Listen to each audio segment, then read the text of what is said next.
Our artillery is starving. Ukraine holds its breath as U.S. set to approve $60 billion of military aid. Soldiers on the front lines in Ukraine say the prospect of final approval in the U.S. Congress of a $60 billion military aid package for Kyiv will serve as a giant morale boost as Russia looks to step up its advance. The Ukraine aid bill, passed in the United States House of Representatives on Saturday, is now due to go to the Senate on Tuesday. If passed in Congress's upper chamber, then President Joe Biden has said he will sign it into law immediately so that we can quickly send weapons and equipment to Ukraine to meet their urgent battlefield needs. Ukraine's wish list is no secret.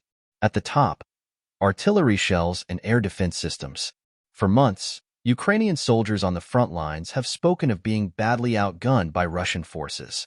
President Volodymyr Zelensky recently said the ratio was 10-1 in Russia's favor. To win, we need ammunition, our artillery is starving, an artillery reconnaissance commander with the 110th Mechanized Brigade, callsign Turin, told CNN after the vote on Saturday. Turin knows what he's talking about, having spent 2 years defending the industrial town of Avdiivka before it fell to Russia in February. Since then, Moscow's forces have enjoyed considerable success pushing further west. To highlight just one of several locations in the Donetsk region, the Ukrainian monitoring group, Deep State, has tracked a series of Russian advances in the last week along a railway line into the center of a large village called Okeretine. While Okeretine itself is of no strategic value, it sits on a ridge, making it a desirable military target.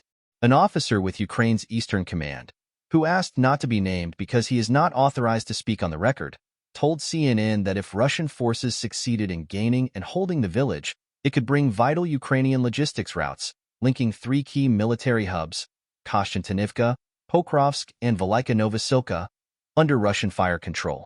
Now, with new U.S. military aid apparently just days away from receiving the green light, the question is how quickly vital munitions like 155mm howitzer shells can get to the front line to stop Russia's advance. Pentagon spokesperson Patrick Ryder, speaking last week ahead of the House vote, said the U.S. Department of Defense was poised to respond quickly once any order was given. As you know, we have a very robust logistics network that enables us to move material very quickly. As we've done in the past, we can move within days, he said. That message was echoed by Mark Warner, chairman of the Senate Intelligence Committee, who told CBS News on Sunday he hoped the material would be in transit by the end of the week. While American officials will not say so openly, a U.S. source familiar with the provision of military aid to Ukraine said much of it is already prepositioned in storage facilities in Germany and Poland, which would obviously cut down on the amount of time needed to get it into Ukraine. The source also said artillery shells would be among the first materials moved forward. Once across the border, officials in Kyiv will look to get it where it is needed as quickly as they can. But doing so will still present a considerable logistical challenge given the sheer quantity of material involved. In other words, the cited ratio advantage of 10-1 that Russia currently enjoys will not be wiped out immediately. The Institute for the Study of War, ISW, warns Ukraine will likely continue to face ongoing shortages of artillery ammunition and air defense interceptors in the coming weeks, and the corresponding constraints that these shortages are placing on Ukraine's ability to conduct effective defensive operations. The ISW speculates that Russia might look to attack transportation networks like railways to complicate distribution, something it targeted on Friday in Ukraine's Dnipropetrovsk region, and seek to up the tempo along the front lines in the limited window before U.S. aid arrives. One place that could be a focus of any stepped-up, immediate-term Russian offensive could be the town of Chasiv Yar, an important forward military location for Ukraine since the Russian capture of Bakhmut, about 10 kilometers, 6 miles, to the east, almost a year ago. Multiple reports from Ukrainian soldiers describe heavy fighting in a string of villages between Chasiv Yar and Bakhmut as Russian forces try to advance. Ukraine's army chief has said he believes the Kremlin has ordered the town's capture by May 9th, the day Russia celebrates its victory over Nazi Germany in 1945. Chasiv Yar is also being pounded from the air by huge, guided bombs dropped from Russian warplanes. Analyst Robley has posted a series of videos on his X account in recent days showing Russian Su-25 planes flying unimpeded in the skies above the town, something he calls a clear sign of a lack of Ukrainian air defense ammunition. Ukraine will be looking for the U.S. to provide a range of surface-to-air missile systems to counter that threat, In addition to more interceptors for the Patriot air defense system, the primary means of defeating missile attacks on cities and key infrastructure, like power plants. We need frontline air defense as much as we need protection for our cities and villages, Zelensky said.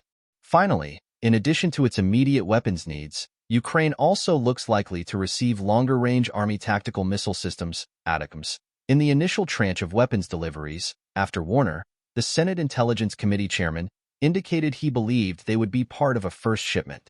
The U.S. has already provided Ukraine with shorter-range versions of the ATACMS, but Ukrainian officials have made no secret of their desire to get their hands on the newer version.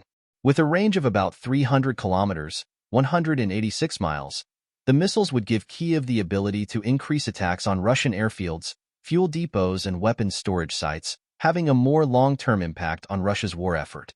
And if Ukraine's European allies believe they might now have a bit of breathing room before they are pressed again for more assistance, Ukrainian Foreign Minister Dmytro Kuleba made it clear he sees the U.S. move as providing momentum across the board. "We can prevent the worst-case scenarios if we act together and without fear," he told an online meeting of EU foreign and defense ministers on Monday, appealing to those countries with Patriot and the European-made SAMP/T air defense systems to donate them to Ukraine, along with artillery and ammunition.